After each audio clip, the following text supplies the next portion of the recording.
With this tutorial, we're going to go over on how to create walls in Revit. The first thing you will need to do is to go to your ribbon, click the Architecture tab, click Wall, and on your Properties palette, it's going to give us an option and select what type of wall we want to create. For now, let's do a generic 8-inch. And if you hover to your drawing area, on the bottom left side, you can see that there is a status command that's been given to us. Just click to enter wall start point. And now you can see that there is a temporary dimension that will give us dimension on what's the length of that wall. You can zoom in to even be more precise in the increments of that dimension. You can also type in the length of your wall, say 100 feet, enter, and it will give us specifically that length of a wall. You can continue on to create your wall. If you look up to your option bar, you can see that the chain is checked. It will continue just to give us that wall until we completed that or that rectangle. You can also, when you have that checked, you can also escape to get out of that command and continue to create another wall. Notice that when you're starting to create a wall, did it automatically snap to a previously drawn wall. To manage that, you can go back to your ribbon and go back to your Manage tab. Right here at Snap, you can edit the object snaps, but you can also change the length and dimension snap increments on your temporary dimension. So now let's just hit cancel for that. And if you click back on the object, it will give us the temporary dimension. As you can see here, if you click the move witness line, it will cycle back and forth from one end of the wall to the middle to the other end of the wall. You can also drag that dimension and measure another side of that wall. You can make that dimension permanent by clicking this icon, and now it is a permanent dimension. Another helpful things in creating new wall is to use shortcut commands of SM. Make sure that you are still in the wall command, so type WA for shortcut, and then hit SM. And every time you hover on an object or a wall, we're going to give us that triangle as the midpoint of that object. You can also type in the shortcut S2, which will give you the midpoint of two walls. You can also do this if you don't know the shortcut command. Right click, and you can use the snap override. Snap mid between 2 points, and now we can start in the midpoint of that. Another command that could be helpful in creating your walls, if you go to your modify, one thing that I think it's helpful is the align command. So shortcut AL, let's say we want to align something to the edge of this wall, and then hit that, and that will align it. And we can even lock that.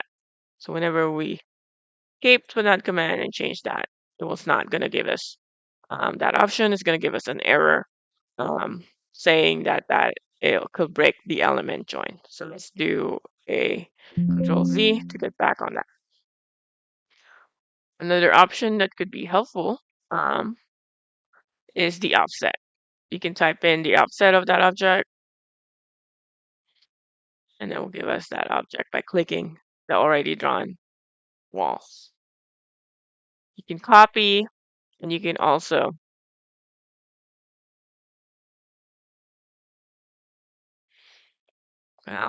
copy, and you can also move object.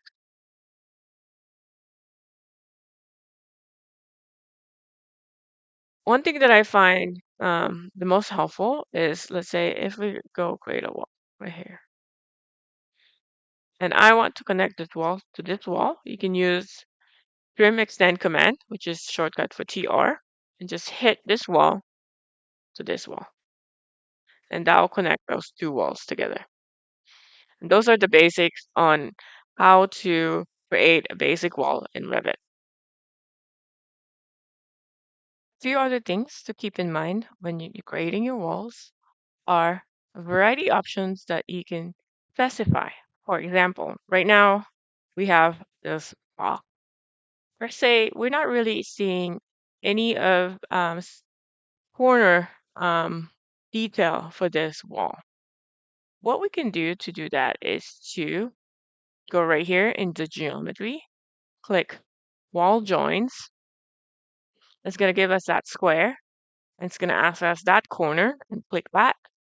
Now you can go right here on your option to ask what kind of join that you want. And if you click here at the butt, you can just hit next and it will cycle through which way you want that join to show.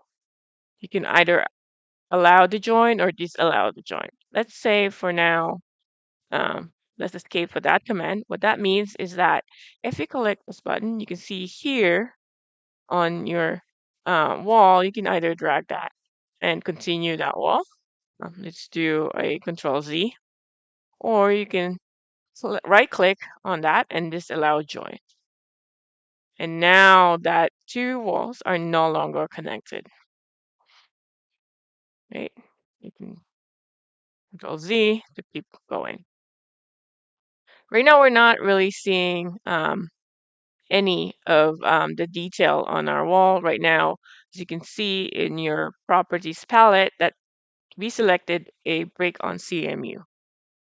For example, if we go zoom into more detailed location of that, right here in the corner, you can go here in your view tab, you can select the levels of detail. So right now we are in coarse, we can do a fine, and now we can start to see the different layers of that wall. You can see that the brick, core, and then the interior finish of that wall. And right now, we have our grid centered to the wall itself. There are other ways to use the location line. For example, here's a quick diagram on the 6 different location line that you can select. You can see you can have it either at the wall center line or the core center line.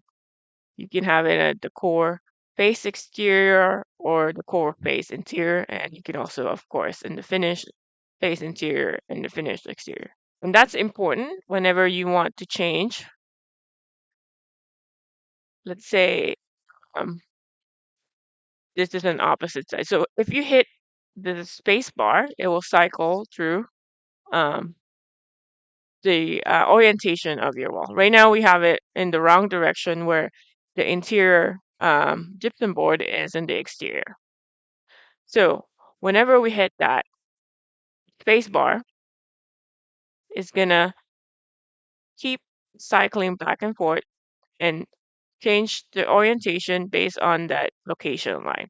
If we change that location line, hit that, and let's say we wanted to be in the let's say the core face interior. And when we cycle that, it's going to change from that location line. So that's important to define where you want that location line. So let's go back to the wall center. You can also change the instances of for that wall. And that instances is specific to that one wall that you select. Right? So you can hit the base offset, you can change the height of that the wall. You can even change the facing, which is something that we can talk about later on. But what it means is that you can hide that per se that that construction is not going to be in phase 2. Another thing that's important to know, let's say save this now, is to edit the type of that wall. So let's say let's click this and hit edit type.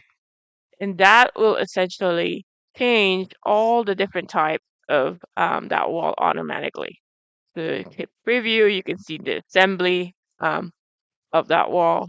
But for best practice, what is important is that you duplicate that type so that it doesn't change the other wall, or you can still have a copy of that wall in case you need to go back to that wall. So let's say duplicate, and then for now, let's just say 2. Hit OK, and now you can start to change the different perimeters specific to that wall type. The most important is if you go here at construction, structure, hit edit, and you can see the layers of that assembly, right? From the exterior to the interior. You can specify the thickness of those different assembly. You can also change the material of that assembly. So if you go here on material, click here on the right side, there are already a preset material that is embedded within the Revit when you download the program. So right now, let's hit cancel, and you can also, of course, delete.